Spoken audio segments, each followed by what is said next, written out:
계시록 8장 7째인 8번째 시간입니다. 오늘 본문의 제목은 내가 은총과 강구하는 심령을 부어주리니.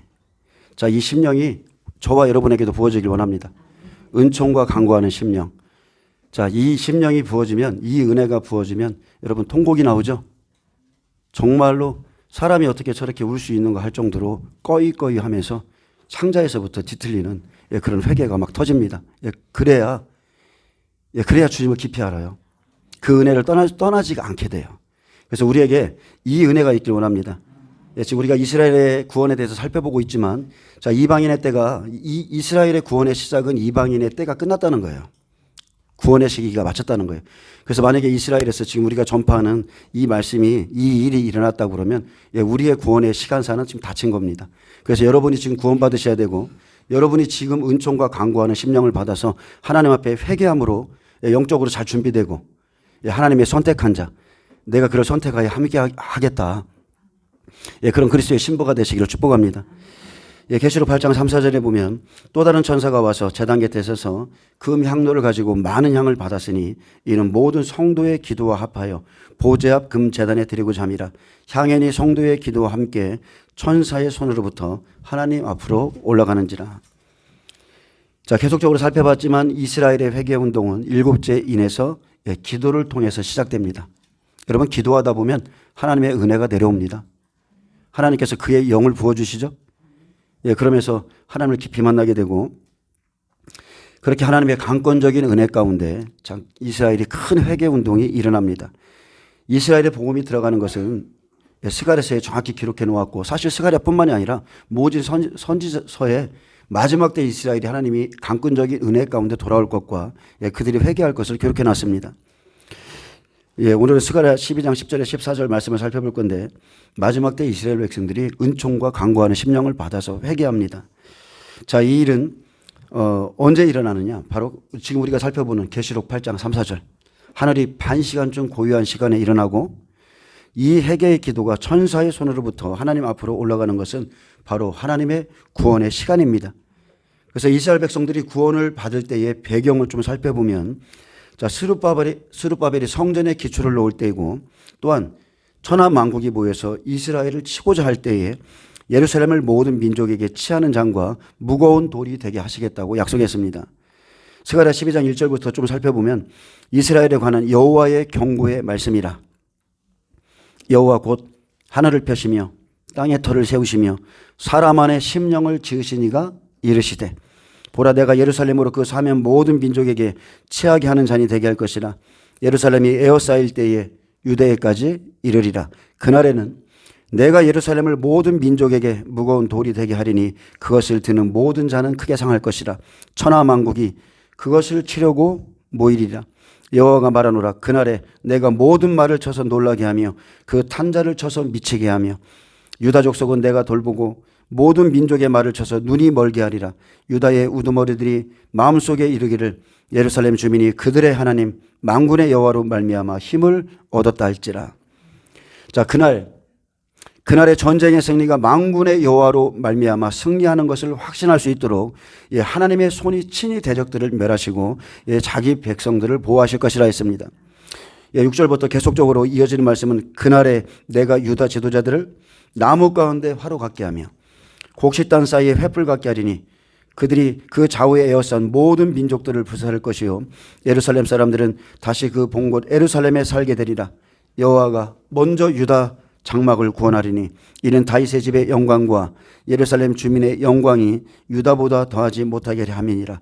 그날에 여호와가 예루살렘 주민을 보호하리니 그 중에 약한 자가 그날에는 다윗 같겠고 다윗의 족속은 하나님 같고 무리 앞에 있는 여호와의 사자 같을 것이라. 예루살렘을 치러 오는 이방 나라들을 그날에 내가 멸하기를 힘쓰리라. 아멘. 여러분, 구원은 누구에게 속했어요? 오직 하나님께 속했습니다. 여호와 하나님께 속했어요. 7째 인에서 이스라엘 백성들을 구원할 때 천하 만국이 예루살렘을 치러 오는 가운데에서 구원할 것이라고 약속했습니다. 자, 이러한 때에 이방 나라들이 쳐들어오는 그때에 싹이라는 사람이 나죠. 구약에서는 스룹바벨, 또 싹이라 표현하고, 신약에서는 계시록 7장에 나오는 14만 4천 휴거자들을 나타내는데, 이 사람들은 성전의 기초를 놓는 사람들이죠. 성전을 짓는 사람들, 예, 복음 전파자들입니다. 자, 하나님께서는 예루살렘을 치러 오는 그들을 올라오는 그날에 당일에 멸하실 것이라 하셨습니다. 그래서 이 말씀은 에스겔 38장, 우리가 곡과 마곡 전쟁 알잖아요. 에스겔 38장 18절에 그 말씀과도 같습니다. 그날에 곡이 이스라엘 땅을 치러 오면 내 노여움이 내 얼굴에 나타나니라. 주 여호와의 말씀이니라. 내가 질투와 맹렬한 노여움으로 말하였거니와 그날에 큰 지진이 이스라엘 땅에 일어나서 바다의 고기들과 공중의 새들과 들의 짐승들과 땅에 기는 모든 벌레와 지면에 있는 모든 사람이 내 앞에서 떨 것이며 모든 산이 무너지며 절벽이 떨어지며 모든 성벽이 땅에 무너지리라. 자, 하나님께서 이스라엘의 구원을 위해서 사용되어지는 민족이 있죠. 예, 고개 아가리를 깨어다가 그 이스라엘 백성들을 치게 하시고 하나님의 분노로 한순간에 대적들을 멸하실 것이라 했습니다. 그래서 이스라엘을 치러 오는 날 하나님의 크신 권능과 영광이 이스라엘 가운데 나타나고 모든 백성들이 이것이 하나님이 하신 일임을 알게 된다고 했습니다. 예전에 이스라엘이 건국할 때 6.1 전쟁이 있었죠. 그거보다 더 큰 하나님의 크신 영광이 그날에 드러나게 될 겁니다. 자, 10절에 보면 내가 다윗의 집과 예루살렘 주민에게 은총과 강구하는 심령을 부어주리니 그들이 그 찌른 바 그를 바라보고 그를 위하여 애통하기를 독자를 위하여 애통하듯 하며 그를 위하여 통곡하기를 장자를 위하여 통곡하듯 하리로다. 자, 구원을 이루기 위해서 첫 번째 해야 될 일은 애통하고 통회하는 것입니다. 그래서 애통하고 통회하는 회개는 하나님께서 은총과 강구하는 심령을 부어주실 때 일어납니다. 여러분 회개하고 싶은데 회개가 됩니까? 안 됩니다. 회개는요 하나님의 은혜 가운데서 일어나는 거예요. 그리고 회개는 구원의 방법이에요. 아무에게 주는 게 아닙니다. 그래서 회개는 구원에 이르게 하는 하나님의 도구이기에 하나님의 은혜 없이는 절대 일어나지 않습니다. 내가 그냥 회개해야지 이게 되는 게 아니고, 여러분 우리가 생각하는 뉘우침 있죠. 뉘우침과 회개는 틀린 거예요. 예, 우리가 그냥 후회하는 것과 회개는 틀린 겁니다. 회개는 반드시 돌이키는 역사가 있어요. 하나님이 주시는 그 은혜를 받은 사람은요 삶을 완전히 돌이킵니다. 그래서 고린도후서 7장 10절에 보면 하나님의 뜻대로 하는 근심은 후회할 것이 없는 구원에 이르게 하는 회개를 이루는 것이요 세상 근심은 사망을 이루는 것이니라. 우리는 근심할 수 있습니다. 이렇게 살면 안 되지. 그러나 회개하고는 틀린 거예요. 보라, 하나님의 뜻대로 하게 된 이 근심이 너희로 얼마나 간절하게 하며 얼마나 변증하게 하며 얼마나 분하게 하며 얼마나 두렵게 하며 얼마나 사모하게 하며 얼마나 열심히 있게 하며 얼마나 벌하게 하였는가. 너희가 그 일에 대하여 일체 너희 자신의 깨끗함을 나타내었느니라.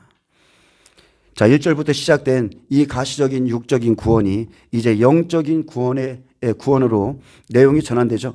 그래서 영적 구원은 자신들의 모든 죄를 하나하나 하나님 앞에 고백함으로 회개하는 것에서 시작됩니다. 여호와께서 하늘을 펴시며 땅의 터를 세우시고 그리고 사람 안에 심령을 지으신 분이시죠. 그렇기 때문에 은총과 강구하는 심령을 부어주실 때 마음으로부터 통회하고 자복하는 사람들의 그 기도를 하나님이 기뻐 받으시는 겁니다. 예, 하나님의 은혜 없이는 안 돼요. 여러분 은혜를 사모하셔야 돼요. 아까 제가 여러분에게 그 참새가 어린 참새들이 부모가 무언가를 넣어주길 기다리는 것처럼 여러분 그렇게 하셔야 돼요. 하나님 앞에 태도를 그렇게 하셔야 돼. 가만히 있어서 이루어지는 게 아니에요. 우리가 찬양을 드려서 손을 올리고 찬양을 드릴 때 기뻐하고 하나님은 감정이 있으시거든요. 그래서 우리의 감정을 다 사용해서 하나님을 기쁘시게 하고 하나님을 높일 때에 그분의 영이 그 사람을 터치하고 그런 사람들에게 사모 안 하고 열정적인 사람들에게 하나님의 은혜가 부어지는 거예요. 이스라엘의 구원에 대해서도 그들에게 너희를 구원할 거라는 말씀을 줬지만 그래도 이 일이 이루어지기를 구하라 그랬어요. 구하는 자에게 이루어지는 겁니다. 영적 세계에서는 사모하는 자, 더 큰 은사를 사모하라고 그랬죠. 여러분 사모하셔야 돼요. 가만히 있으면 은사가 부어집니까? 나 은사 받기 위해서 하나님 나에게 은사 주세요. 또 방언 받기 위해서 방언 주세요. 이러면서 하나님 앞에 나갈 때 그 일이 실제 일어나는 겁니다. 그래서 우리의 구원을 위해서 여러분 노력하셔야 돼요. 그래서 은총과 강구하는 심령을 부어주실 때 마음으로부터 우리가 통회하고 하나님 앞에 나가게 됩니다. 자, 오순절 성령 강림으로 예루살렘의 회개운동이 일어나서 그 시대에 3,000명, 5,000명씩 죽게 들어와 교회가 급진적으로 이렇게 확장됐습니다. 성령이 임하시니까 교회가 확장되죠. 확장되었는데 이는 구약시대의 종결과 함께 신약시대 교회의 시작을 알리는 예언이기도 하죠. 구약은 끝났어. 신약시대가 시작된 거예요. 마찬가지입니다. 마지막 때도 하나님의 언약 백성인 이스라엘 백성에게 요엘서 후반부에 기록된 그 늦은 비 성령을 부어주심으로 이스라엘 땅에 회개 운동이 일어나면 은혜 시대가 마치고 교회 시대가 마치는 거예요. 그리고 한일의 시작, 종말 시대가 7년이 시작되는 겁니다. 그래서 여러분은 지금 구원받으셔야 돼요. 내가 다윗의 집과 예루살렘 주민에게 은총과 강구하는 심령을 부어주리니. 여기 지금 다윗의 집 예루살렘 주민은 모든 언약 백성이죠. 언약 백성들에게 은총과 강구하는 심령을 부어주리니. 그래서 이러한 은총과 강구하는 심령을 부어주신다는 것은 그들의 마음의 죄를 기억나게 하는 은혜의 성령을 부어주심으로 회개케 하시겠다는 말씀이죠. 요엘서 2장 29절. 그때 내가 또 내 영을 만민에게 부어주는 게 아니에요. 마지막 때는 남종과 여종에게 부어줄 것이며 그랬습니다. 그래서 하나님의 강권적인 은총으로 언약 백성들에게 회개의 영을 쏟아서 부어주십니다. 그들이 자신의 죄로 인해 통곡할 때 하나님의 종들의 이마에 먼저 인을 침으로 계시록 7장 5절에서 8절 14만 4천이 나옵니다. 그리고 회개의 내용이 있죠. 그냥 우는 게 아니라 회개의 내용이 있습니다. 그들이 그 찌른 바 그를 바라보고 그를 위하여 애통하는 것이다. 독자를 위하여 애통하듯 하며 그를 위하여 통곡하기를 장자를 위하여 통곡하듯 한다고 했습니다. 이래서 구원은 개인의 몫이죠. 각자의 몫입니다. 그래서 각기 따로따로 회개하도록 하셨는데, 우리가 영적으로 봐도 같은 곳에 있어도 같은 장소에 앉아 있어도 각 사람의 은혜는 틀리죠. 하나님의 만지심이 달라요. 똑같이 앉아 있는데 은혜의 그 깊이가 틀려요. 각 사람의 마음을 터치하시는 분은 하나님이시죠. 그래서 하나님이 그 사람의 열망과 갈망과 이런 것들을 보시면서 그 사람에게 주시는 은혜대로. 저도 예전에 저희 사모님이랑 저랑은 성령을 하루 차이로 받았어요. 제가 전날 받고 그 다음날 우리 사모님이 성령을 받았는데, 근데 우리 안에서 일어나는 일은 자기만 알잖아요. 하나님이 지금 나를 찾아오셨는데 옆에 있는다고 해서 그 사람이 그것이 보입니까? 안 보이죠. 내 안에 주신 구원의 기쁨, 즐거움 보여요? 나만 누릴 수 있는 거죠. 근데 내가 또 영적으로 고통당하고 힘들 때 우리 사모님이 그 고통을 알아요? 몰라요. 그래서 제가 그 어려움을 겪을 때 당신 왜 그래? 이렇게 말할 때 제가 기도해봐. 오직 기도해. 그랬거든요. 기도하면 하나님 알려주시거든. 그래서 이런 은혜는요, 여러분 사모하세요. 사모하셔야 돼. 사모함이 없이는 아무것도 안 됩니다. 그들이 그 찌른 바 그를 바라보고 그랬습니다. 이방인 두 증인이 율법 백성에게 찾아가서 이제 복음을 전할 때 성령께서 은총과 강구하는 심령을 주심으로 복음을 받을 때에 말씀을 들을 때 고넬료의 집에 성령이 임했죠. 똑같습니다. 말씀을 따라서 성령이 임하는 거예요. 그래서 말씀을 들을 때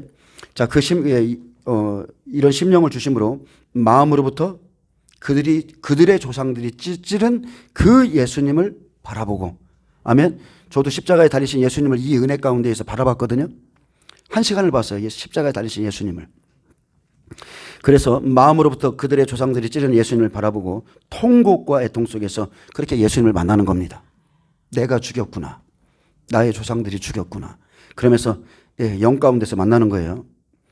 그래서 은총과 강구하는 심령은 성령께서 그들의 영에 하나님의 은총을 전달하고, 즉 깨달아 알게 하고 각 사람의 잠재된 죄의식을 일깨워서 강구할 마음을 불러일으켜 주시고 사유와 구원의 강구를 하도록 인도하시는 것으로 성령의 사역의 시작은 오순절 성령 강림으로 성취되었고, 마지막 때도 성령의 사역을 통한 본격적인 예루살렘의 회개가 일어나게 됩니다.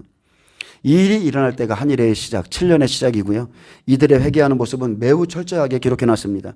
자기 독자를 잃은 슬픔같이 애통하고 장자를 잃은 것처럼 그렇게 통곡한다고 그랬습니다. 여러분 생각해 보세요. 내가 내 자녀를 잃었어요. 어떤 통곡이 나오겠습니까? 그런 심령으로 통곡하는 거예요. 그게 회개입니다. 이런 모습은 이스라엘 백성이 미스바에 모여 회개한 때와 니느웨 백성들이 회개한 때와 베드로 사도의 설교를 청종한 사람들에게서 발견할 수 있는데, 이와 마찬가지로 오늘날 교회의 성도들도 성령의 은혜로 말미암아 하나님 앞에 회개할 때 마음을 찢고, 아멘, 예, 그렇게 마음을 찢으며 그 찢어진 마음과 그 중심을 하나님께 여러분 다 바치셔야 돼요. 분명 그들이 애통하는 이유는 그들이 찌른 바 그를 바라보기 때문입니다. 여기서 그는 히브리 원문의 나인데 나는 하나님을 가리키죠. 그 하나님이 누구예요? 예수 그리스도. 내가 그니라고 그랬었어요. 예수님께서는 당신의 백성들에게 수치와 모욕을 당하셨고 그들에 의해서 십자가에 달려 돌아갔습니다. 그리고 이것을 은총을 받아서 바라보면 정말로 내 뱃속에서부터 너무나 감사하고 고맙고 아프고 그래서 어떻게 할 수가 없어요. 그냥 꺼이꺼이라는 말이 맞을 거예요. 이 울음이 영혼이 탄식의 울음이기 때문에 정말로 속에서부터 나오고요. 눈물, 콧물, 그렇죠? 다 쏟아지죠. 근데 그 눈물이 어때요? 여러분 처음 회개할 때 눈물이 어땠어요? 너무 뜨거워서 손등에 떨어지면 손등이 데는 것 같이 뜨거워요. 그렇게 회개할 때 떨어지는 눈물은 너무나 뜨겁습니다. 눈물이 그렇게 뜨거울 수가 없어요. 자기 자신의 죄로 인해서 아파서 통곡하게 되죠. 자신의 죄. 나 때문에 예수님이 죽으셨구나. 이것은 그들만의 문제가 아닙니다. 우리도 동일한 성령 안에서 지금도 그래요. 나 때문에 죽으셨고 내가 그를 찔렀고 나의 죄가 그를 찔렀다는 것을 영원히 깨달아 알게 됩니다. 예수님은 나의 죄 때문에 죽으셨다.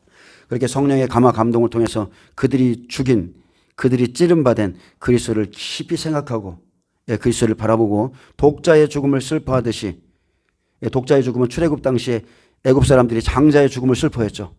그 밤에 엄청나게 슬퍼했습니다. 그리고 그렇게 전심으로 회개하고 애통해 할 것이라 했습니다. 이 예언은 이미 오순절 성령 강림 때 베드로의 설교를 들은 유대인들의 회개로 1차적인 성취를 이루었고 완전한 성취는 한일회가 시작될 때 다시 이루어집니다. 그러면 에스겔 11장 18절에 그들이 그리로 가서 그 가운데에 모든 미운 물건과 모든 가증한 것을 제거하여 버릴지라. 내가 그들에게 한 마음을 주고 그 속에 새 영을 주며 그 몸에서 돌 같은 마음을 제거하고 살처럼 부드러운 마음을 주어 내 율례를 따르며 내 규례를 지켜 행하게 하리니 그들은 내 백성이 되고 나는 그들의 하나님이 되리라. 이게 성령을 제대로 받은 자입니다. 아멘.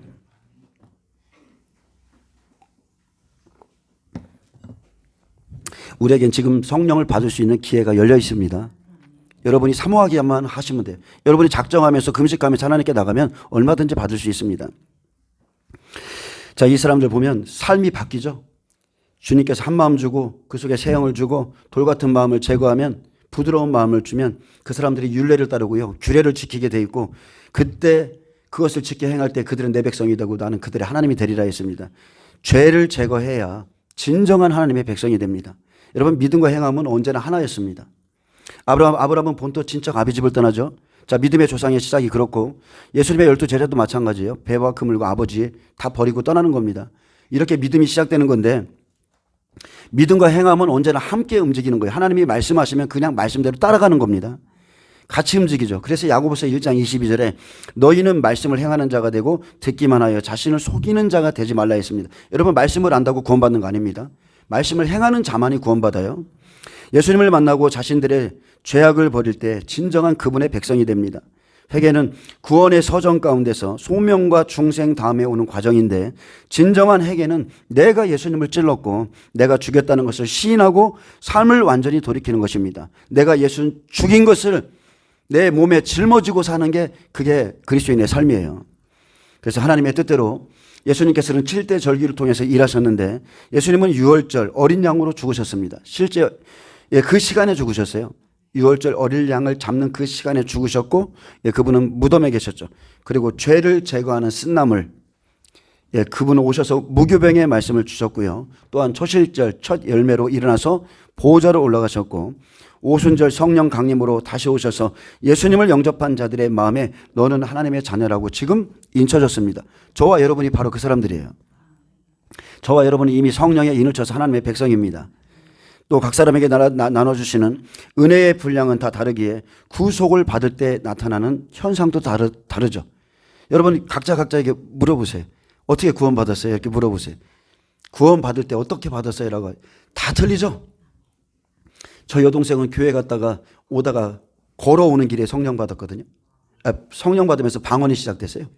3시간 동안을 방언을 안 멈춰서 이상한 소리가 들리니까 저희 매제가 바깥으로 튀어나와서 입을 틀어막았어. 너 왜 그러냐? 미쳤냐? 막 그러면서 길에 나와가지고 입을 틀어막았어요. 근데 그 매제도 그래. 나중에 하나님께서 살아계시면 나 낚시 좋아하니까 제가 잘 좀 기억이 안 나는데 약간 방언에 대해서 약간 비아냥대듯이 말을 했거든요. 네, 그렇게 했는데 방언을 받기를 또 사모했어요. 하나님이 뭐 방언 주시면 이렇게 했는데 어떤 방언이 임했냐면 철썩철썩 방언이 임했어요. 낚시를 좋아하는데 혓바닥이 철썩 이러면서 그 방언을 받게 됐어요. 처음에. 하여튼 구원받는 과정이 다 틀립니다. 자, 그리고 은사는요, 같은 한 성령이 행하시죠. 성령의 뜻대로 각 사람에게 나누어 주시는 것이기에 여러분 우리는 그냥 주신 것에 만족하고 또 감사하면서 더 좋은 은사를 사모하라고 했기 때문에 여러분 사모하셔야 돼요.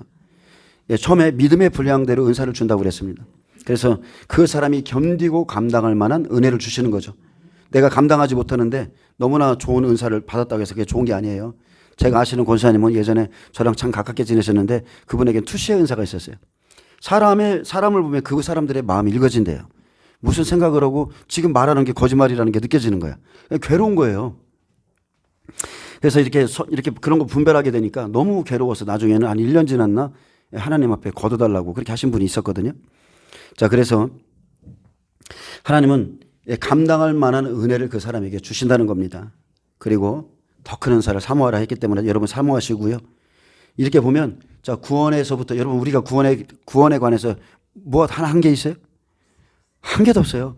허물과 죄로 죽었던 너희를 그리스도의 은혜로 살리신 것밖에 없어요. 구원에서부터 시작해서 모든 은사와 우리의 신앙의 여정 다 하나님이 하시는 겁니다. 우리는 마음만 드릴 뿐이에요.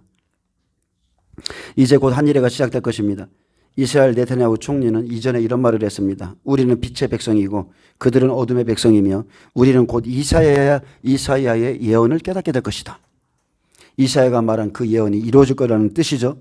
그래서 6월절에 붉은 암송아지를 잡아서 제사장을 정결케 하는 의식을 치르는 행위는 곧 이제 삼성전이 세워질 것을 의미하죠.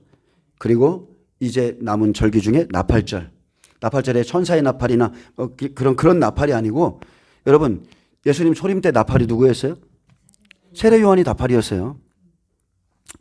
예수님도 구원의 나팔인 거예요. 그렇기 때문에 이제 남은 절기 중에 나팔절도 한 번 부는 게 아니죠. 우리가 계시록을 보니까 1나팔, 2나팔부터 마지막 7째 나팔까지 있어요. 나팔절에 이 두 증인이 이스라엘 땅에 들어가서 복음의 나팔을 부는 겁니다.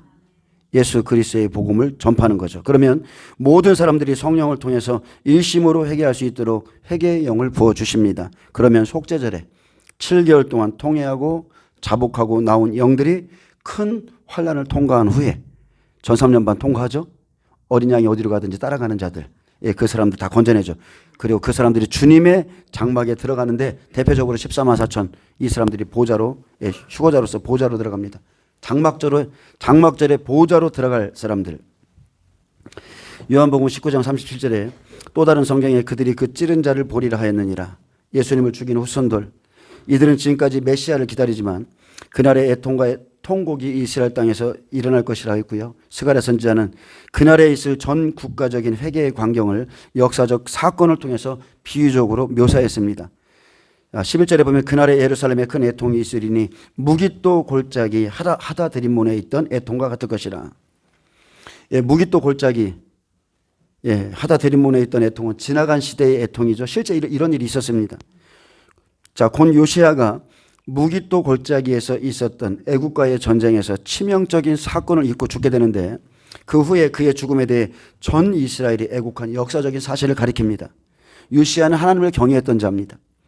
요시야는 그동안 지키지 않았던 유월절을 하나하나 다 지켜 행하게 했고 제사장들을 여호와 앞에 다시 구별시켜서 온 이스라엘을 가리키는 레위 사람들에게 모세를 통하여 전하신 말씀을 따라 행하라 하였기에 요시야 왕을 잃은 백성의 슬픔은 대단한 것이었습니다.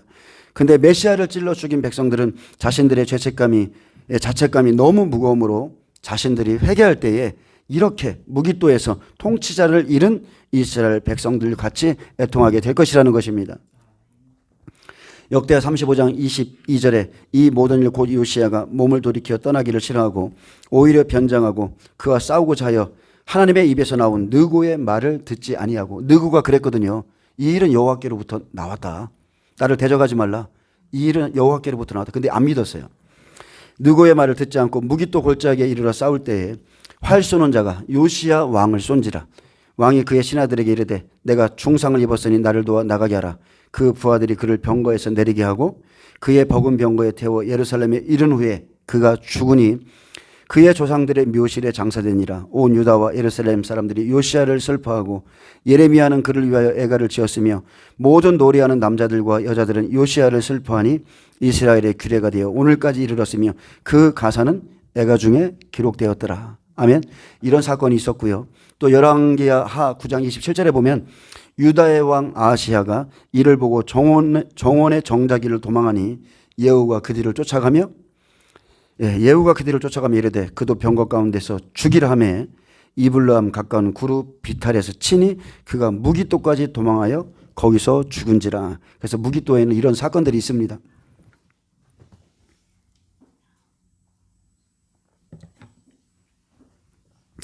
이미 71회 중에 69일회가 지냈고 한 일회를 하나님께서 이렇게 멀찌감치 이렇게 떼어 놨는데, 자 이제 마지막 때 하나님께서 한 민족의 구원을 위해서 자신의 성령을 부어주실 것이라고 약속했고요.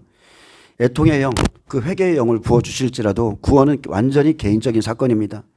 그렇게 하나님께서 열심으로써 그들에게 이런 일을 할 것이라 해도 그날에 마음으로부터 따르지 않는 자가 있을 것이라고 그랬죠. 참 이게 안타까운 거예요. 그렇게 하나님이 구원에 손을 펴셔도 구원을 못 받는 사람들이 있어요. 구원의 조건은 간단합니다. 각각 자신이 하나님 앞에 회개하면 되는 겁니다. 자신이 회개하고 받는 것이기에 복음을 받은 후에 각 사람은 각자 깊이 자신의 죄를 회개해야 되죠. 그래서 12절은 회개의 모양을 보여주는데 여기에 보면 따로라는 단어를 11번 사용할 정도로 개인적인 회개를 받으시죠. 자, 이와 같은 진정한 회개는 예수 그리스도를 못 박아 죽인 유대인들이 오순절 성령 충만을 받은 베드로의 설교를 듣고 마음에 찔려서 이렇게 고백했어요. 형제들아, 우리가 어찌할꼬 우리가 그분을 몰라보고 찔렀어, 우리가 죽였어 하면서 회개할 때 그날에 3,000명이나 돌아왔죠. 3,000명이나 세례를 받아 예수님의 제자가 된 것으로 성취되고요. 마지막 한일회 때도 모든 족속이 회개함으로 돌아옵니다. 그래서 육적인 구원, 영적인 구원조차 오직 하나님의 은혜 가운데 이루어집니다. 성경은 분명히 말합니다. 여러분, 사람의 힘과 등으로 되는 게 아니에요. 오직 하나님의 신으로, 영으로 되기 때문에 여러분 성령을 받으세요. 더 충만하게 받으세요. 자, 12절에 보면 온 땅 각 족속이 따로 애통하되 다윗의 족속이 따로 하고 그들의 아내들이 따로 하며, 자 이렇게 보면 다윗의 족속, 그들의 아내들이 나오죠. 종과 성도라고 이렇게 보시면 됩니다. 그래 나단의 족속이 따로 하고 그들의 아내들이 따로 하며, 레이의 족속이 따로 하고 그들의 아내들이 따로 하며, 시므이의 족속이 따로 하고 그들의 아내들이 따로 하며, 모든 남은 족속도 각기 따로 하고 그들의 아내들이 따로 하리라. 그래서 애통하는 사람들은 온 족속이 따로 하고요. 다윗 족속, 나단 족속, 기르고, 레이 족속, 시므이 족속, 시므이 족속이 그 아내와 따로 애통해야 하며 남은 족속도 각기 따로 애통하는 것입니다. 자, 이 말씀은 자 이렇게 하나하나 기록해 놓은 것은 자 회개하는 자들이 그냥 몇몇 정해진 것이 아니에요. 그러니까 대표적으로 좀 회개하지, 여러분 그런 것이 아닙니다. 보편적으로 복음을 받은 누구나 다 하나님 앞에 회개할 것을 의미하죠. 복음을 받으면 철저히 자신이 회개해야 돼요.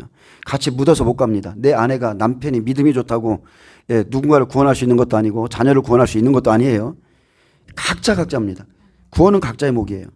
자, 여기서 보면 다윗과 나단은 이스라엘 왕족이죠. 레위와 시므이는 제사장이에요.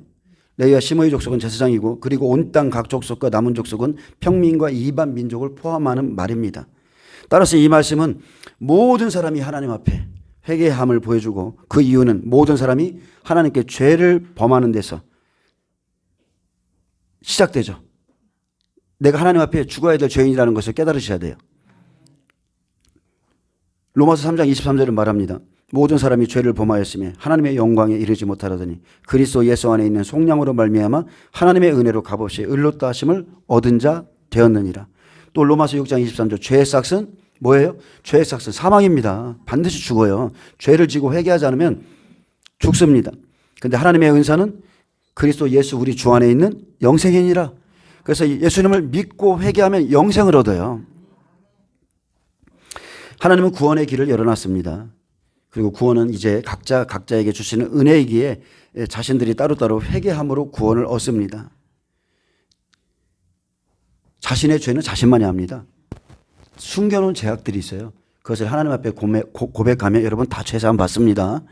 예, 우리에게는 구원의 기회가 지금 열려 있어요. 꼭 믿으세요.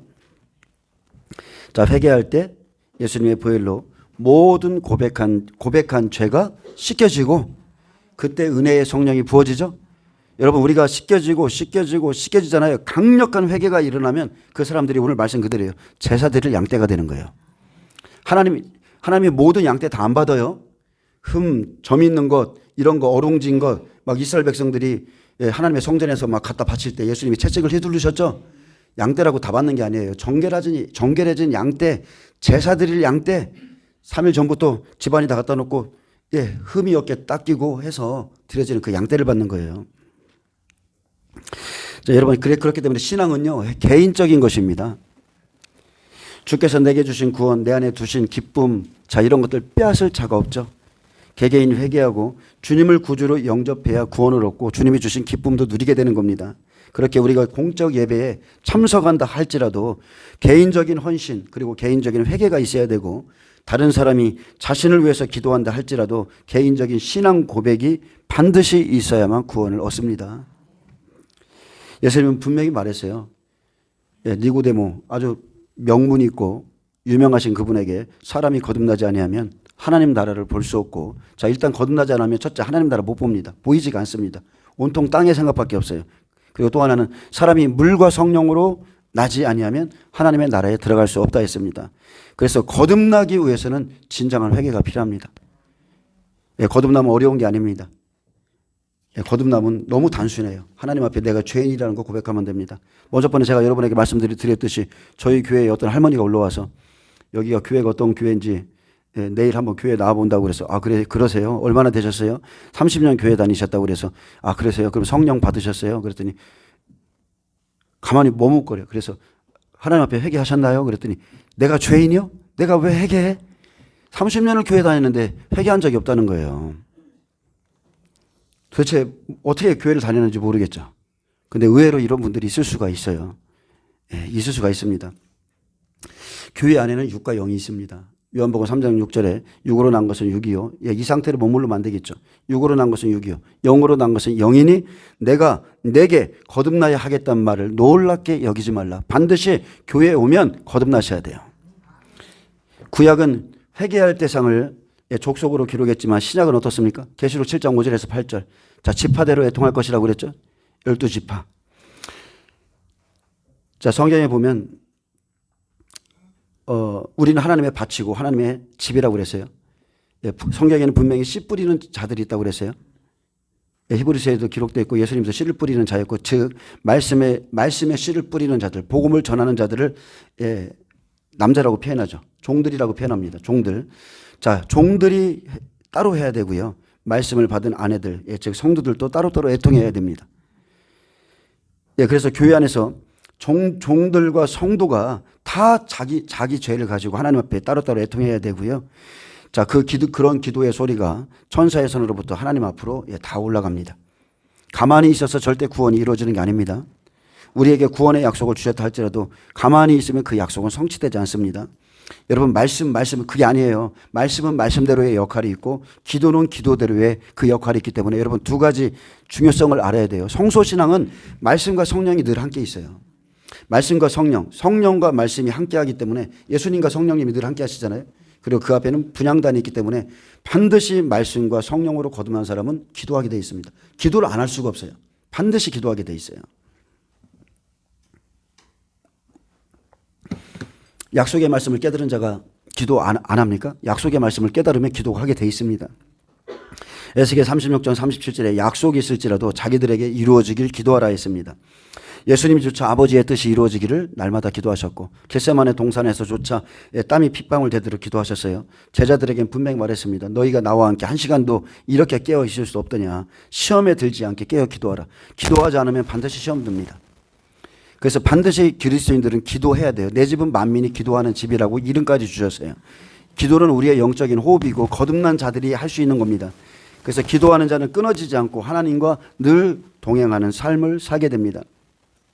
좀 전에 제가 미가서 말씀을 좀 읽어드렸죠. 미가서 말씀해 보면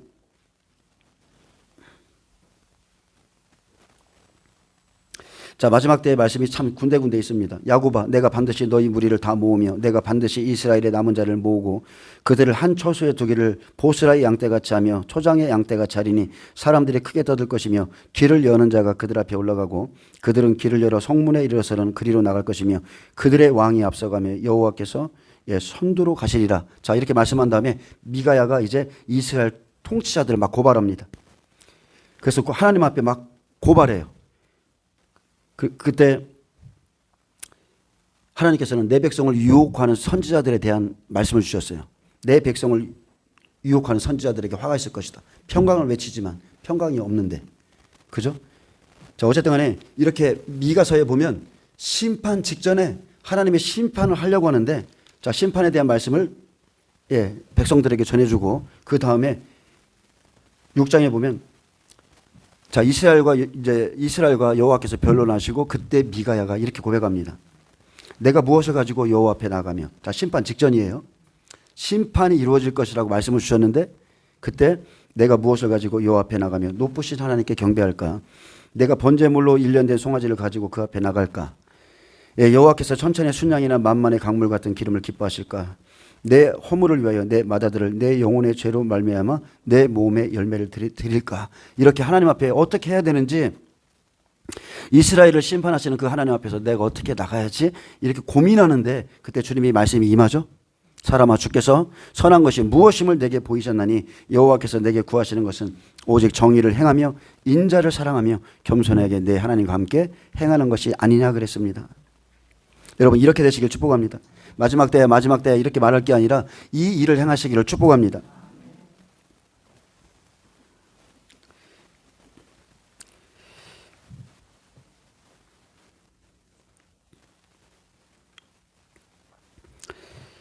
자, 하나님의 약속이 주어졌을지라도 그냥 이루어지는 게 아니죠. 그래도 이스라엘 족속이 이같이 자기들에게 이루어주기를 내게 구하여야 할지라 그랬습니다. 그래서 그 약속이 이루어지도록 기도하는 자에게 언약의 말씀이 이루어지게 하십니다. 그래서 기도에 대해 말씀하신 것은 다른 게 아니죠. 내가 기도하고 있다는 것은 하나님의 관계가 올바르다는 거예요. 그 관계의 중요성에 대해서 말씀하신 것이죠. 절대 가만히 있어서 그냥 다 하나님이 하시는 게 하나님이 하셔. 제 친구가 예전에 그랬거든요. 초상집에 갔는데 코가 빨갛게 삐뚤어져 가지고 빨간해 갖고 영아야 걱정 마. 하나님이 다 하셔. 술 취해 가지고 하나님이 다 하셔 이렇게 해요. 하나님이 다 하십니까? 아니에요. 가만히 있어서 이루어지는 게 아니고 하나님은 구하라, 두드리라, 찾으라 우리에게 말씀했습니다. 그래서 기도하는 자는요 천국을 침노하는 거죠. 그리고 회개하고 돌아오면 제사 드릴 양떼같이 온전한 자가 나오는 겁니다. 이들은 흠도 점도 없이 얼마나 정결해지는지 몰라요. 예수님께서 그랬죠. 발을 씻지 않으면 너와 나는 아무 상관없다고 그랬어요. 그래서 세탁기에 돌린 그 하얀 와이셔츠 있죠. 더러운 것을 휙 집어 던졌는데 탁탁탁탁 깨끗하게 나오듯이 그렇게 우리의 영혼이 회개하면 깨끗하게지는 겁니다. 겉으로 볼 때는 똑같은 사람인데 그의 안에는 이미 하나님이 뭔가 변화시켜놨어요. 그건 자기만 압니다. 그리고 시간이 지나면 보여요 또. 자, 그래도 이스라엘 족속이 이같이 자기들에게 이루어주기를 내게 구하여야 할지라. 내가 그들의 소유를 양떼같이 많아지게 하되 제사 드릴 양떼 곧 예루살렘이 정한 절기의 양무리같이 황폐한 성읍을 사람의 때로 채우리라. 그리한즉 그들이 나를 여호와인 줄 알리라 하셨느니라. 자, 이스라엘에 대한 하나님의 축복은 다른 게 아닙니다. 이스라엘 백성을 양떼같이 정결한 양떼 그렇게 많게 하되 정한 절기의 양떼같이 많게 하실 것이다. 그래서 속죄절에 하나님께서 은총과 간구하는 심령을 부어주셔서 14만 4천이란 이 하나님의 특별한 사람들이 돌아오게 되는 겁니다. 정결해진 그들의 소유가 얼마나 많은지 제사드릴 양떼로 표현하셨고 예루살렘이 정한 절기의 양무리같이 성읍을 그러한 사람의 때로 이제 채우겠다고 하셨어요. 우리 교회도 그렇게 되길 원합니다. 정결해진 양떼들, 정결해진 사람들, 우리 교회가 그렇게 되길 원해요. 그래서 이곳에 오면 갈수록 우리가 회개함으로 인해서 하나님의 영광과 임재가 더 증가되길 원합니다. 자, 황폐한 성읍을 거룩하고 성결해진 사람의 때로 채우신다는 것은 하나님이 받으시는 사람들이 그만큼 많아진다는 거죠. 이스라엘 자손을 흩어진 열국 중에서 불러 모으심이 특별한 절기에 제사를 드리려고 예루살렘에 가지고 오는 양떼와 같이 많게 하시는데 아주 정결한 양떼들이 많아질 거라고 그랬어요. 하나님께서는 이 축복을 위해서 기도하라고 명하셨습니다. 하나님이 받으시는 사람이 되기 위해서 기도하라는 거예요. 이것은 이스라엘 백성들의 심령에 하나님을 향한 간절한 마음과 그분을 의지해야 함을 가르치기 위한 하나님의 뜻입니다. 하나님께서는 먼저 우리에게 축복의 말씀을 주시죠. 축복을 약속하시고 자신의 자녀들이 하나님께 그것을 위해서 간구하기를 바라십니다. 바라는 거예요. 가만히 있어도 되는 게 아니라 아버지께 어떤 것들을 자꾸 바라길 원하고, 그러므로 우리는 우리에게 주실 하나님의 축복에 대해 감사와 간구의 기도를 멈추지 말아야 됩니다. 어떤 사람들은 하나님의 금 향로에 기도가 찰만하면 또 안 나와. 그죠? 기도가 찰만하면 기도를 멈춰요. 기도를 멈추게 하는 사건들이 생깁니다. 또다시 은혜를 받아서 다시 기도가 시작되고 또 찰만하면 또 꺼져요. 여러분, 그러면 안 되는 겁니다. 뿌리를 뽑으세요. 분향단이 하나님 내 기도의 잔이 한번 쏟아지도록 한번 해보세요. 막 천사가 매일마다 이렇게 기도를 갖고 올라가는데 막 채워지려고 하면 안 오고 채워지려고 하면 안 오고, 예? 그러면 천사도 이게 좀 실족하지 않겠어요? 실망할 겁니다. 여러분, 꼭 기도의 분향단이 한 번은 뒤집어 엎어져야 돼. 내 가정을 위한 기도, 내 자녀를 위한 기도, 내 영혼을 위한 기도, 나라를 위한 기도, 여러분 한번 그래서 응답을 크게 받으세요. 자, 여러분 쉬지 말고 기도하시길 축복합니다. 예, 항상 기도하고 또 깨어서 기도하고요. 예, 그리고 성령으로 늘 기도하시길 축복합니다. 그럼 어떤 일이 일어나요? 여러분, 문제 풀립니다. 기도에 응답이 있습니다. 마귀 떠나죠. 기름 부음이 증가되죠. 우리가 구하는 은사들, 좋은 것들, 빛들의 아버지께로부터 막 우리 삶에 놀라운 축복이 임하게 됩니다. 학개서 2장 18절에 너희는 오늘 이전을 기억하라. 아홉째 달 24일 곧 여호와의 성전 지대를 쌓던 날부터 기억하여 보라. 곡식 종자가 아직도 창고에 있느냐? 포도나무, 무화과나무, 성려나무, 감람나무에 열매가 맺지 못하였느니라. 그러나 오늘부터는 내가 너희에게 복을 주리라. 아멘. 언제부터요? 성전 지대를 쌓으려고 하는 그날부터, 내가 이 성전에 하나님을 모셔야 되겠다 생각하는 그날부터, 오늘부터 내가 너희에게 복을 주겠다. 그래서 하나님은 여호와의 성전 지대를 쌓던 날부터 기억하여 보라 했습니다. 여러분, 솔로몬 성전이 금이 3,400톤 들어갔습니다. 3,400톤이나 소요된 솔로몬 성전은 구름으로 또 여호와의 영광으로 하나님의 영광이 가득했어요. 그런데 두 번째 성전, 스룹바벨의 성전을 가리키는데 이곳엔 빛과 구름과 같은 하나님의 영광도 없었고 금과 은으로 꾸미지 않은 아주 허술한 성전이었습니다. 그리고 이것을 아주 힘들게 세웠어요. 솔로몬 성전 세울 때는 모든 게 넉넉했고, 그리고 그때는 다윗이 모든 걸 통째해놨기 때문에 쉽게 세웠지만, 이것은 바벨론 70년 돌아와서 아주 많은 방해 가운데서 세워진 허술한 성전이었는데, 그럼에도 불구하고 솔로몬 성전보다 스룹바벨의 성전의 영광이 훨씬 더 큰 것은 성전을 화려하게 꾸며서 하나님의 영광이 나타나는 것이 아니라 주님께서 그 성전에 임하게 될 때 하나님의 영광이 그 전의 영광보다 더 충만케 될 것이라고 그랬습니다. 아멘. 여러분, 심령을 새롭게 하세요. 다시 안 되겠다, 내가 첫사랑을 회복해야 되겠다, 이렇게 여러분이 마음 먹은 그날부터 하나님의 영광이 여러분 개인에게도 임하고 마지막 때 제3성전에도 그 이스라엘 백성에게도 임하게 될 겁니다. 스룹바벨 성전처럼 70년 죄악을 마치고 관계의 회복, 하나님의 약속과 임하심 속에 하나님의 축복과 그 영광이 나타납니다. 그리고 그날 그 영광 속에서 그날에 다시 한번 말씀했어요. 내가 너희에게 축복을 줄게. 그러면서 다시 한번 심판에 대해서도 말씀했습니다. 그래서 20절에 그 달 24일, 똑같은 날이죠. 그 달 24일에 여호와의 말씀이 다시 학개에게 임하니라. 이르시되 너는 유다 총독 스룹바벨에게 말하여 이르라. 내가 하늘과 땅을 진동시킬 것이요. 자, 유다 총독 스룹바벨은 역사적인 인물이죠. 마지막 때 약속으로 본다면 마지막 때 약속으로 들어간 인물이에요. 여기에서 유다 총독이란 70인역에서 유다 지파의라고 이렇게 기록되고 있는데 스룹바벨이 유다 지파라는 것을 분명히 밝히고 있습니다. 분명히 성경은 말해요. 어디부터 구원한다고요? 유다 지파부터. 왜? 유다 지파가 예수님 오실 길을 열었기 때문에. 그래서 여호와가 먼저 유다 장막을 구원하리니 이는 다윗의 집의 영광과 예루살렘 주민의 영광이 유다보다 더하지 못하게 함이니라. 자, 구원에도 순서가 있습니다. 하나님의 영광을 받는 순서가 있어요. 약속대로 유다 지파부터 먼저 구원하시죠. 하나님을 떠나 우상 숭배함으로 바벨론 포로 생활한 자들이 예레미야의 예언대로 70년 종살이하면 바벨론 포로 생활 중에 믿음이 회복된 것, 하나님과의 관계가 회복된 것을 눈에 보이는 스룹바벨의 성전을 세우게 하심으로 심령 성전이 회복될 것을 이렇게 미리 보여주시는 건데, 하나님은요 부정한 모든 것에서 하나님의 백성들이 떠나서 성전 짓는 것을 가장 기뻐합니다. 성전 짓는 것. 여러분 교회 생활 열심히 하는데, 봉사하는데, 자, 본질을 잃어버린 사람들 있죠. 내 집은 만민이 기도하는 집이라고 그랬어요. 자, 하나님이 임하시는, 우리 몸은 하나님이 거하는 성전이라고 그랬어요. 여러분 몸에 하나님이 찾아오십니까? 여러분 몸에 하나님의 임재가 길을 걸어가는데, 차 타고 가는데 내 삶 가운데서 어떤 일을 하고 있는데 하나님이 찾아오세요? 안 찾아오세요?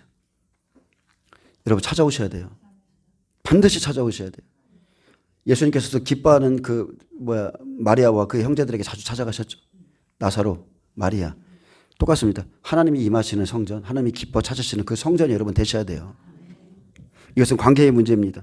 내가 주님을 향하고 있으면 주님이 찾아오세요. 그래서 우리가 할 일은 매일매일 말씀과 기도로 아름다운 이 심령 성전을 가꾸는 겁니다. 하나님이 임하시는 성전. 자, 내가 하늘과 땅을 진동시킬 것이요. 이것은 심판하시는 날에 있을 일이고 그날 하늘과 땅이 반드시 진동합니다. 22절에 여러 왕국들의 보좌를 엎을 것이요 여러 나라의 세력을 멸할 것이요 그 병거들과 그 탄자를 엎드려 트리리니 말과 그 탄자가 각각 그 동료의 칼에 엎드러지리라. 자, 심판의 날이죠. 본문은 우주적인 종말의 날을 의미합니다. 자, 심판의 날, 종말론적 심판을 선포한 말씀이고요. 자, 여기에 보면 70인역에서는 내가 하늘과 땅을 진동시킬 것이요 이 말에 그 바다와 그 마른 땅을 첨가해 놨습니다. 이때는 엄청난 변혁이 이루어지고 열국의 왕들이 모두 폐위될 것이며 병거를 동반한 전쟁을 통해 열국이 무너지며 파멸당하게 될 것입니다. 자, 이것은 종말에 있을 하나님의 심판을 시사하지만 그날에, 자, 심판날에 구원받을 자들이 있다는 것.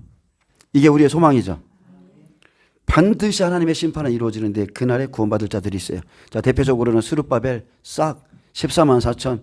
자, 이 사람들의 이마에 다 인을 쳐주는 겁니다. 만군의 여호와가 말하노라 스알디엘의 아들 내 종 스룹바벨아 여호와가 말하노라 그날에 내가 너를 세우고 너를 인장으로 삼으리니 이는 내가 너를 택하였음이라. 만군의 여호와의 말이니라 하시니라. 예, 저와 여러분 이렇게 되길 축복합니다. 자, 너를 세운다는 것은 증인을 세우겠다는 거죠. 그날 스룹바벨을 세우고 인장으로 삼듯이 마지막 날 일곱째인의 14만 4천을 택하셔서 그들의 이마에 인을 치십니다.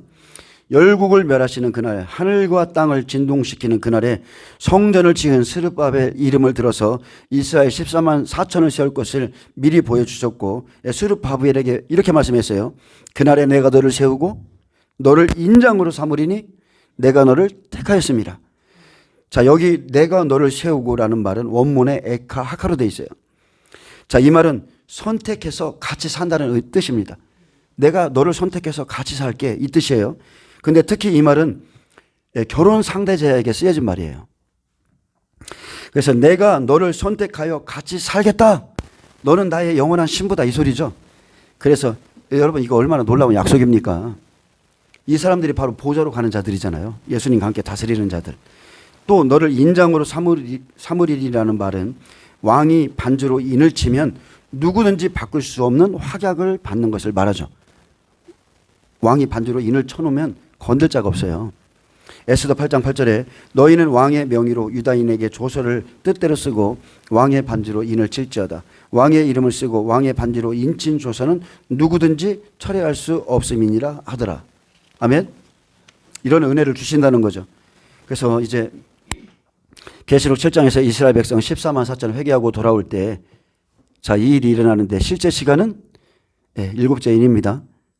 계시록 8장 일곱째 인에서 일어나는데 회개하고 돌아오는 이스라엘 백성에게 인을 치고 14만 4천은 하나님께서 선택하여 같이 살자.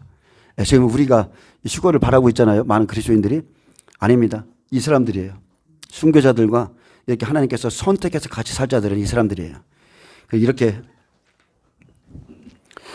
이제 말씀을 맺겠습니다. 회개운동이 이스라엘 땅에 일어날 것이고 천사가 인을 치면 하나님께서 그들의 기도를 기뻐 받으시고 이제 재난이 일나파를 통해서 이제 시작되죠. 오후에는 이제 재난에 대해서 좀 말씀드리겠는데, 자, 한번 정리해 보면 계시록 8장 3, 4절 하나님께서 기도 받으시는 실제 상황이죠.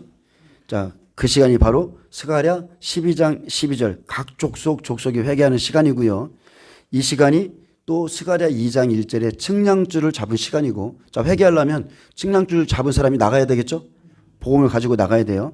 또 계시록 7장 1절에 땅의 사방 바람을 붙잡고 불지 못하게 하는 시간이며, 계시록 8장 1절에 하늘이 반시간쯤 고요한 시간이고, 또 계시록 7장 2절에서 3절 종들의 이마에 인치는 시간은 스가랴 2장 3절 4절에 한 사람이 측량하러 예루살렘에 가는 것과 같고, 스가랴 2장 5절에서 9절에 하나님께서 불로 둘러선 성곽이 되어주시는 것은 계시록 7장 4절부터 8절과 같죠. 이마에 인침받은 14만 4천이 나오는 거예요. 아멘? 똑같은 말이에요. 똑같은 말. 자, 계시록 8장 3절 제가 좀 다시 한번 읽어드릴게요. 또 다른 천사가 와서 제단 곁에 서서 금향로를 가지고 많은 향을 받았으니 이는 모든 성도의 기도와 합하여 보좌 금 제단에 드리고자 함이라. 향연이 성도의 기도와 함께 천사의 손으로부터 하나님 앞으로 올라가는지라. 자, 하나님께서 이렇게 기도를 받으신 후에 택한 자들을 인치시고 이제 재앙을 쏟습니다. 천사가 제단에 불을 담아 땅에 쏟으면 재난의 시작이죠. 이렇게 첫째 나팔이 부러지면 2300주야가 시작됩니다. 5절에 보면 천사가 향로를 가지고 제단에 불을 담아다가 땅에 쏟음에 우레와 음성과 번개와 지진이 나더라. 천사가, 자, 제단의 불, 심판의 불이죠. 이것을 담아다가 땅에 쏟으면서 재난이 시작됩니다. 분명 이 시간은 마태복음 24장에 예수님은 주의 임하심과 세상 끝의 징조에 대해 묻는 제자들에게 마지막 때의 징조를 모두 말씀하시면서 보라, 내가 너에게 미리 말하였노라 이렇게 말했습니다. 그러므로 기록된 성경을 통해서 때와 시기를 알고 우리에게 깨닫게 하신 겁니다. 그래서 말세를 사는 우리가 주님을 사모하고 주님의 재림을 기다리고 있기 때문에 저와 여러분이 계시록의 말씀을 지금 먹고 마시는 거예요. 이해되시죠? 계시록의 말씀 어떻습니까? 여러분 먹어보니까 어때요? 은혜 시대의 말씀과 같습니까? 계시록의 말씀이? 완전 틀리죠? 계시록의 말씀을 먹으면 에스겔도 그랬고요. 예레미야도 그랬고 마지막 때 사도 요한도 똑같습니다. 먹을 때 이 두루마리 책을 발견한 것을 먹으라고 하지만 이 말씀을 먹으면 반드시 입에 있는 달아요. 왜? 계시를 깨닫는 것은 기쁜 일이거든요. 하나님께서 나에게 어떤 말씀을 주시는 건 기쁜 일이에요. 근데 배에서는 엄청 씁니다. 말할 수 없이 쓰게 되는 말씀이죠. 두중이는 머리 위에 무지개를 두른 힘센 천사가 가지고 온 작은 두루마리 책을 받아 먹었는데, 계시록은 마지막 때 말씀, 변치 않는 언약의 말씀입니다. 자, 계시록은 예수 그리스도의 계시라 이렇게 시작되죠. 그래서 천사가 가지고 온 계시록의 말씀은 입에선 달지만 배에선 쓰기에, 여러분 쓴 시간을 견뎌낸 사람들, 그리고 그것을 그렇게 견디기 원하는 사람들에게 주어집니다. 요한 보세요. 요한 얼마나 외롭고 고통스러운 그 밤모섬에서 이 계시록의 말씀을 받아 적었습니까? 그런 상태, 그런 사람들이 받아 적은 말씀을 먹는 여러분도 똑같은 거예요. 우리는 입에선 답니다. 그러나 엄청난 쓴 거죠. 그래서 그렇지만은 좋은 점은 뭐냐면, 또한 이 책을 먹은 자는 많은 백성과 나라와 방언과 임금에게 예언하는 사명을 받는다는 거죠. 그런 사명을 또 주어집니다. 그래서 하나님의 말씀을 예언하기 위해서 먼저 할 일은요, 하나님의 말씀을 창자에 가득 채우는 것입니다. 말씀을 계속 채우는 거예요. 두 증인이 1260일 예언하는 권세를 받듯이, 예언은, 여러분 예언이 뭡니까? 그냥 아무것도 하나님 말씀 안 보는데 갑자기 하늘에서 떨어져서 아, 사랑하는 딸아, 이게 예언입니까? 아니에요. 예언은 하나님의 말씀을 받아먹고 다시 내보내는 게 예언이에요. 그래서 예수의 영은 예언의 영이라, 예수의 영은 대언의 영이라고 그랬어요. 말씀을 다시 대언하는 거예요. 가나의 혼례에 어떤 일이 있었습니까? 빈 항아리에 물을 가득 채우라고 그랬죠. 공생의 3년 반 동안 예수님의 제자들은 예수님의 말씀만 먹었어요. 그리고 성령이 오셔서 그들을 다시 데리고 나가죠. 그들이 막 들었던 말씀을 예언하는 거예요. 예수님께 들은 말씀을 예언하는 거예요. 그게 예언입니다. 저와 여러분에게 이런 은혜가 있게 되기를 축복합니다. 그래서 마지막 때 주의 오실 길을 저희가 예언하고 반드시 속히 일어날 일, 장차 될 일을 우리가 가는 곳마다 다 증언하는 저와 여러분이 되시길 축복합니다. 예, 기도합니다. 주님 감사합니다. 예, 하나님께서 이스라엘에 행하실 일을 살펴봤습니다. 예, 그 일은 기도로서 시작된다는 것을 깨닫게 하심을 감사합니다. 이제 이방인의 때가 끝나가는 이 때에 하나님께 우리가 회개하고 통회 자복하고 그런 하나님의 은총과 강구하는 영을 우리에게도 부어주시기를 간청합니다. 감사하며 예수님의 이름으로 기도합니다. 아멘. 하나님께 영광 박수 올려드립니다.